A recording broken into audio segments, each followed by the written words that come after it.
the action tonight, and maybe it took a trolley here. We did. Actually, I'm kidding. I wish we did, though. Inside the Moscone Center is where we will be for all of our coverage. The coverage continues throughout the evening on ESPN, and so glad that you're with us here. NFL Live, guys, we've made it to the Super Bowl. Marcus Spears, Mina Kimes, Ryan Clark, Dan Orlovsky. It's good to see everybody, and yes, we did coordinate our outfits. Look at that. Hey, Boogie. What's up with the jacket, the leather jacket? He looks stylish. First of all, shout out to my dog, RC, for the plug. Oh. That's number one.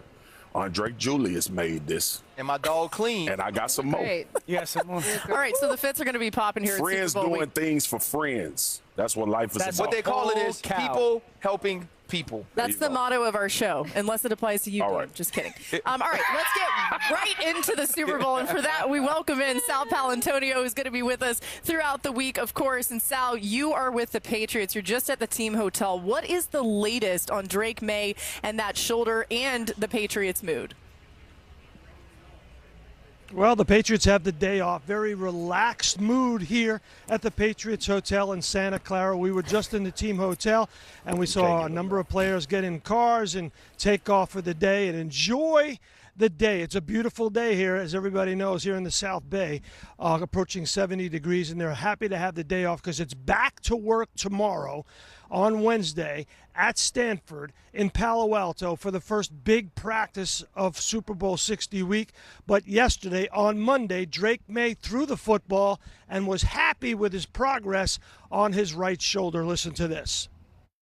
I'll be just fine. Yeah, I threw a good bit. I threw as much as I would in normal practice, and felt great. And looking forward to getting back out there in the Wednesday and Thursday for practice again, and Friday, and get ready to get a normal week of prep. Now, it's important to note that there was no pool reporter yesterday. Customarily, no pool reporter on Monday. So you didn't have a reporter to go out there and see how he was throwing, but I was told by everyone here that he looked good and that he was throwing freely with no problems. But on Wednesday, tomorrow, there will be a pool report, and we'll get an update on Drake May. We'll also get an injury and practice report. And I didn't go with the leather coats or jackets. I went with the cardigan, a little old school. Since this is my 34th Super Bowl, I decided, get that relaxed look, Sal, you can't hide class, and you got it going on. We love to see it. Sal always look good. I love it. And only Sal would tell you about the pool reporter. That's not a swimming pool, okay? That's just a reporter that reports for everybody. All right, during the regular season, the Seahawks defense had the 5th best pressure percentage in the NFL. We want to spend some time on this. More than a third of all opponents' dropbacks. In the playoffs, they've actually upped their game there a little, but they are blitzing far less. That could spell an issue for Drake May, who is getting sacked 5 times a game this postseason. Mina, when you look at this matchup, specifically between that Seattle D-line and the Patriots O-line, how much trouble is May in? It's concerning. I mean, Drake May's taken so many sacks, and I think what's most concerning is of those 15 sacks, 11 have come with just a 4-man rush. As you laid out, Seattle doesn't blitz very much outside of 3rd and long, and the 4-man rush has been really good. It's different from the ones New England has faced. It's not like Houston where they're just kind of the dominant edge rushers, but I think they're built in a way to take advantage of some of the, I would say, the core problems that have plagued the Patriots. So the left side of the Patriots offensive line has been an issue. It's very young. Seattle, maybe they don't have a dominant edge rusher, but they're so good at overloads and also moving their pieces around the defensive tackles, Leonard Williams in particular, aligning him to basically hunt your weakness. Yeah. And then the other thing they do is they speed you up. They may not blitz a lot, but they sure as hell make it look like they're going to blitz. Buddy. So as a quarterback, even though only 4 are coming, you're constantly thinking, oh, shoot, we got, there's an overload on the left side. I got to get this ball out hot. And then you don't, and then suddenly you got big bodies in your throwing windows. So even if the 4-man rush, they don't have Will Anderson, Danielle Hunter Jr., you could argue they're just as dangerous in a different way. Yeah, those 15 sacks are the most a quarterback has ever had that's made it to the Super Bowl. That's crazy. The most. I think Joe Burrow a couple years ago had that 13 and made it. So realistically, the New England Patriots, because of all that, shouldn't even be here when it comes to at least that statistic. I think we get caught up in talking about pressures or fronts, and we only think it's passing situations and 3rd downs. when you're going against Seattle, it has to be an every down thing for New England. So, number one, how do they handle the interior part of their defensive line? Byron Murphy and Leonard Williams, I think you got to trap them. I think you got to wham them in the run game. That's going to be a big deal. I think, two, you got to screen them and draw them on second downs. This defensive front, if you just allow them to play one-dimensional, they're going to get after you. I think the third thing is, you talked about the overload, Mina. I think you always got to send numbers to the overload and chip the backside. You have to help. And obviously it's all tied together. But if New England thinks, oh, we'll just have a focus of pressure or front on third down, the first and second down, you get eaten But also alive. those pressure release valves, they tackle so well. So you get the ball out in space and suddenly the guy's being taken down.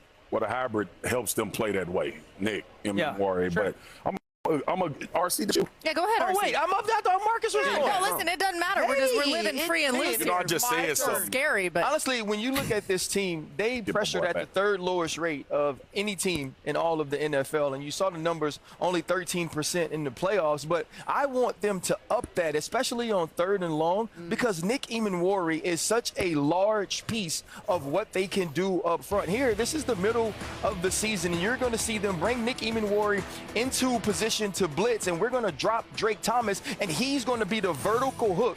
You see here, because of the way they align, the threat of pressure to the top of the field, Tyler Algier goes left first, and he's too late to get back down to get to Nick Emanwari. Now you're going to see Julian Love, who is healthy once again. And this is just a five-man rush. It's a fire zone, so you can have eyes on Drake May, and it gives them an opportunity to put pressure on the quarterback before he can identify where the open man or the vacated zone is. And once again, bringing Nick Emanwari and Kobe Bryant from the bottom of the screen, and you're going to add Tyrese Knight to the blitz, and it's a free hitter on Jacoby Brissett. When you look at what the Patriots have dealt with in the playoffs, it has been a ton of four-man rush, but I do believe on third and medium to long, you can get pressure on Drake May and maybe force him into some mistakes. Would you do it on early downs, though, first and second for Seattle? Well, it depends on the way that Josh McDaniels is calling the game. He's played everything so close to the vest in the playoffs because they've played so well defensively, and so you're going to have to get into run blitzes if you're going to blitz on those early downs. Speaking of that, I mean, look, the opportunistic shots is what stands out for me with this offense. They've been able to convert in critical situations, critical down and distance, and it is quite frankly, it was why they won games. Oh, yeah. Both of these games in the playoffs. How will you be able to eliminate that? I use the Houston Texans defense because I remember Puka Nacua running a crosser and being open against Seattle. Will the DBs make these plays, or will they give up these plays? And that to me is what Seattle is. You're not going to methodically move the ball on Seattle's defense. Right. You have to be explosive, and that's why we left the game last week when they played the Rams. Those were explosive offensive plays that they were able to score on or either getting down the distance. New England has kind of lived on that edge here for the last two playoff games that they've been in.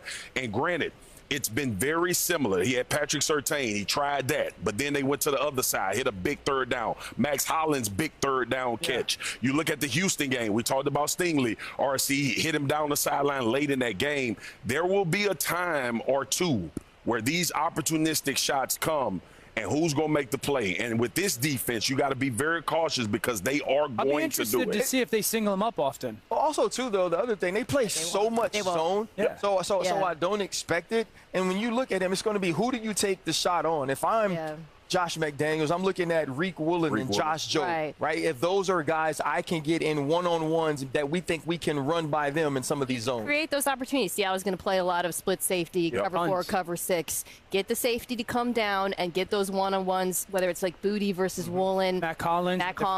Yeah. And, you know, it was interesting, too, because obviously their last game against the Texans, you saw these guys that, you know, they're dealing with a really difficult defense. Drake May said one of the big emphasis for him was getting in and out of the huddle as quickly as possible. Against a defense like that, you got to communicate well. You got to think that factors in, too, with this Seattle defense. All right, big news today for the Giants, you guys.